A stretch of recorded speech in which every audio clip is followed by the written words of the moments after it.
సరే అండి, ఇందాక ఫోన్ ఏదో వచ్చి కట్ అయింది.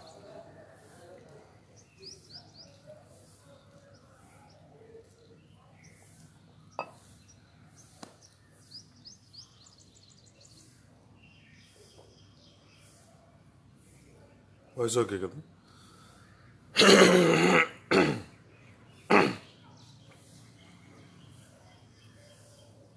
హరీష్ హాయ్. వాయిస్ ఓకే కదా? ఓకే, కట్ అయింది అనుకోకుండా.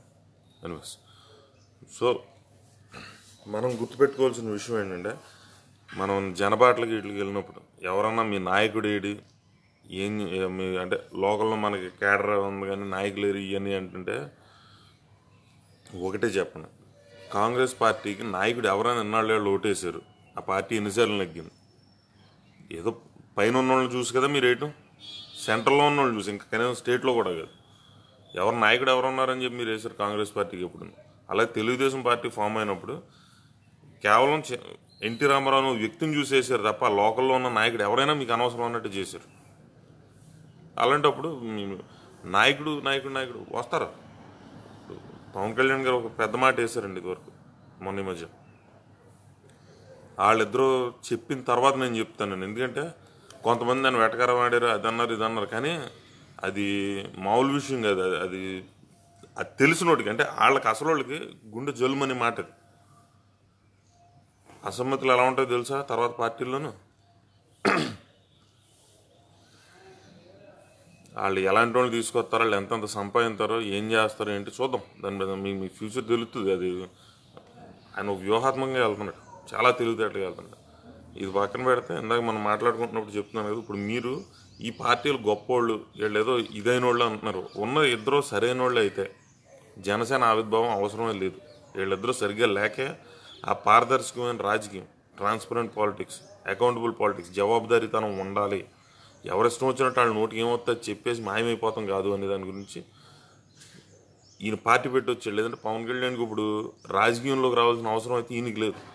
చదివాడు, తెలుసుకున్నాడు, నేర్చుకున్నాడు, అర్థం చేసుకున్నాడు, వ్యవస్థను అర్థం చేసుకున్నాడు. కాబట్టి పీఆర్పీ లాంటి ఒక ఫెయిల్యూర్ జరిగిన తర్వాత కూడా తిరిగి వచ్చి పార్టీ పెడతాం అంటే ఎంత ధైర్యం కావాలో ఆలోచన చూసుకోండి. అది ఎలకోలం కాదు. ఇటు మనిషి నేను 25 ఏళ్ళు నా జీవితం దీనికోసం స్పేర్ చేసి ఉండిపోతానంటే ఎలకోలంగా ఉందా?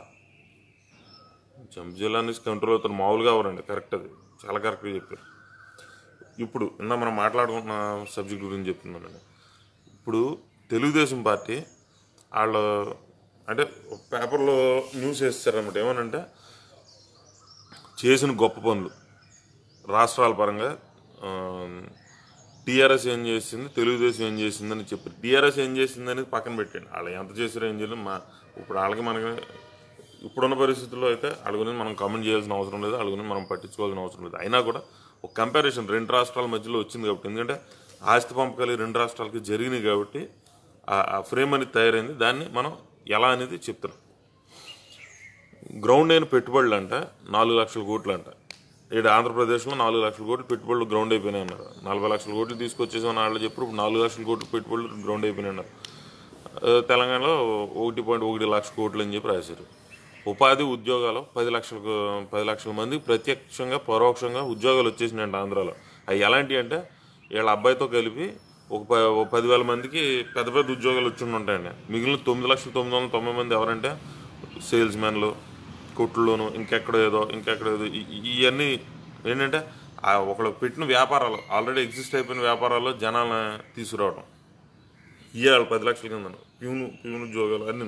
అంతే తప్పించి వాళ్ళు చదువుకున్నారు అంటే ఆ చదువు తగ్గ విలువైన ఉద్యోగం ఎంతమందికి ఇచ్చారనేది ఆలోచించాలి. ఎందుకంటే ఎంతమందిని ప్రొడ్యూస్ చేసేస్తున్నాం ప్రతి సంవత్సరం అని చెప్పినప్పుడు మీరు ఎంతకాలం ప్రొడ్యూస్ చేస్తున్నారు? అంతమంది ఇంజనీర్లు అయితే, డిగ్రీ హోల్డర్స్ని అయితే మీరు ఇప్పుడు 1,00,000 మందిని తయారు చేస్తున్నాం అంటే 1,00,000 మంది అవసరం ఉంటేనే 1,00,000 మందిని తయారు చేయాలి. లేదా స్టాండర్డ్ పెంచేసి ఇంకా బలంగా తయారు చేయండి. ఇప్పుడు మీకు 10 లక్షల మంది తయారైపోతున్నారు అనుకోండి, స్టాండర్డ్ పెంచుతారు, పెంచి ఈ మార్క్ వస్తేనే వాళ్ళు చదువుతాను కదా. అంతే తప్పించి అవసరం లేకుండా ఎందుకు మీరు అంతమందిని తయారు చేయడం? వాళ్ళని అది కుదరదు అన్నప్పుడు వేరే ఆపర్చునిటీస్ చూసుకుని వెళ్తారు. ఎందుకంటే 4 ఏళ్ళు వాళ్ళ ఇంపార్టెంట్ లైఫ్ని ఇందులో పెట్టేసి వాళ్ళు ఏమైపోవాలి? వాళ్ళందరూ వాళ్ళ ప్రొడక్టివ్ టైం అంతా కూడా ఏదైనా ఒక పని చేయటం నేర్చుకోవటంలో, ఫిజికల్గా అయితే మెంటల్గా అయితే ఒక వర్క్కి ట్రైన్ అవటంలో ఉండాల్సిన ఒక ఇంపార్టెంట్ 4 ఇయర్స్ని వేస్ట్ చేసేస్తున్నారు మీరు. అది ఎంతవరకు కరెక్ట్? అది ఈ తర్వాత పెట్టింది ఏంటంటే వ్యవసాయ బడ్జెట్ అంటే 81,000 కోట్లు అంట. గృహ నిర్మాణాలు పూర్తయినాయి, 10 లక్షల ఇళ్ళు పూర్తి చేశారంటాడు. ఒక ఇంటికి ఎంత ఖర్చు అవుతుందండి? కనీసం 3-4 లక్షలు అన్నవదో, 3 లక్షలు అన్నవదో ఇల్లు కట్టాలంటే వాళ్ళకి 10 లక్షల ఇల్లు తయారు చేశారంటే 3 లక్షల కోట్లు ఆల్రెడీ ఇల్లు తయారు చేయడానికి ఖర్చు పెట్టేశారా? నమ్ముతాను కానీ ఇదంతానా? సరే చేస్తారు అనుకుందాం, ఇంక నమ్మాలి తప్పదు. వ్యవసాయ బడ్జెట్ 80,000 కోట్లు, 81,000 కోట్లు అంట. తెలంగాణలో ఏమో ఇళ్ల నిర్మాణం 10,000 జరిగినాయి అంట, 39,000 కోట్లేమో వ్యవసాయ బడ్జెట్ పెట్టారంట. వ్యాపారస్తుల దగ్గర కూలీ చేసుకునే వాళ్ళని కూడా ఉద్యోగం ఇచ్చినట్టు లెక్క. కరెక్ట్గా చెప్పారు సత్యారావు గారు. వ్యాపారస్తుల దగ్గర కూలీ చేసుకునే వాళ్ళని కూడా ఉద్యోగస్తులుగా పెడితే అది పరిస్థితి. అది కూడా ఆ 10 లక్షల్లో అది కూడా వెళ్ళిపోద్ది అంతే. సరే, బీసీ బడ్జెట్ కేటాయింపు 40,000 కోట్లు అంట. అలా బీసీల కోసం 40,000 కోట్లు అంటే ఏ విషయంలో ఖర్చు పెట్టారో నాకు తెలియదు. మరి colleges are more, industries are less, ఒక లైన్లో చెప్పారు వేల్చూరి గారు. కరెక్ట్.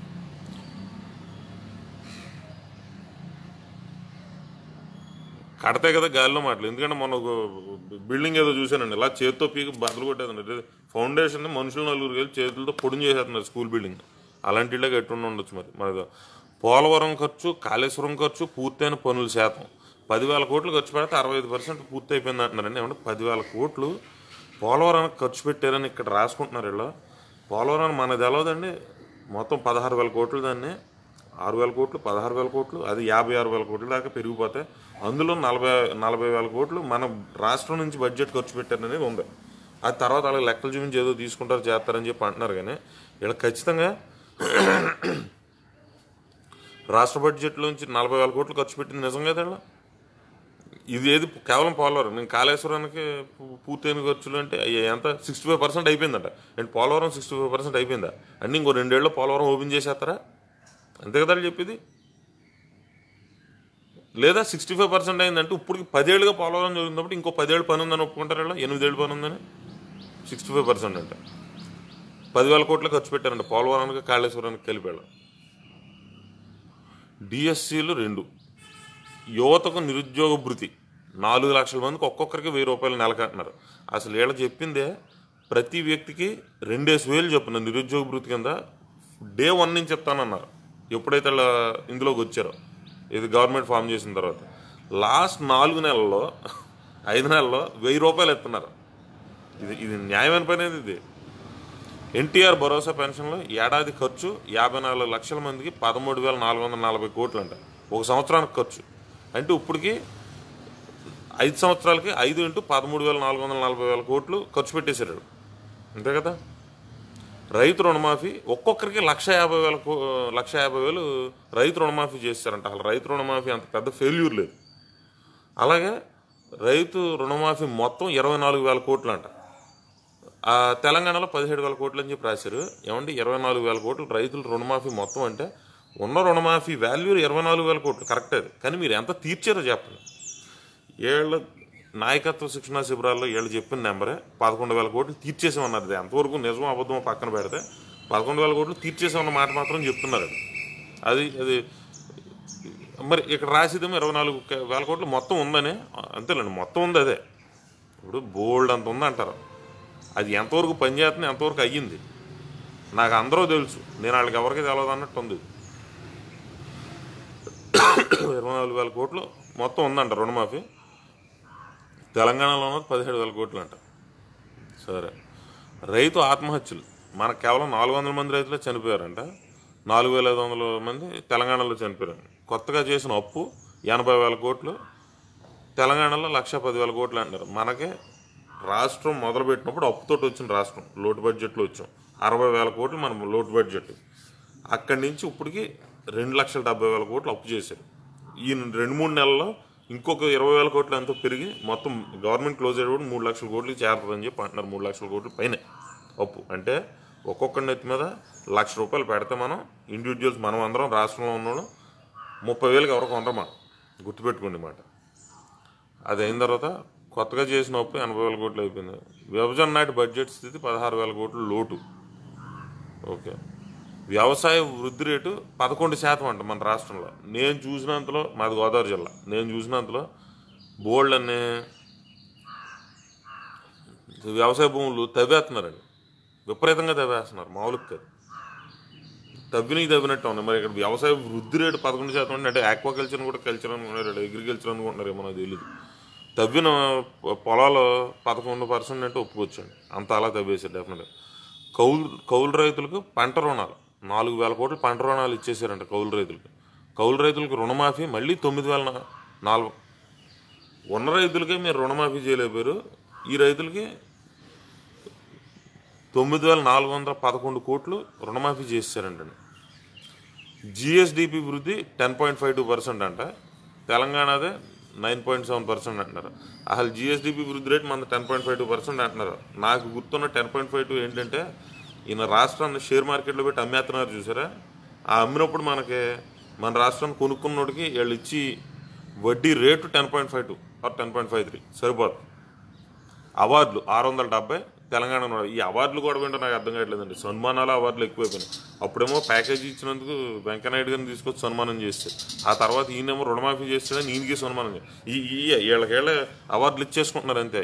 వీళ్ళకేళ్ళ గొప్పళ్ళనే ఏదో సినిమాలో చూడండి, అత్తారింటి దారేదిలోనే బ్రహ్మానందం గారు ఇచ్చేసుకుంటారు చూసారా, భాస్కర్ అవార్డులు అలా ఉన్నాయి. అవార్డులు ఎవరికాళ్ళు వాళ్ళ అవార్డులు వాళ్ళే ఇచ్చేసుకుంటాం, అదేంటో తెలదు.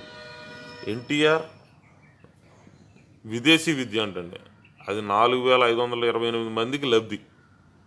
2,001 మంది మాత్రం తెలంగాణ నుంచి వెళ్ళారంట. 4,528 మంది ఎన్టీఆర్ విదేశీ విద్య తరపున మన రాష్ట్రం నుంచి వెళ్ళారని చెప్పి. మరి అది ఎవరికాళ్ళకి తెలవాలా?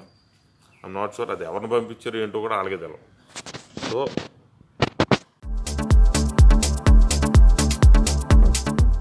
Please subscribe to new waves. ఇలాంటి మరిన్ని మంచి వీడియోలు కావాలని కోరుకుంటున్నారా?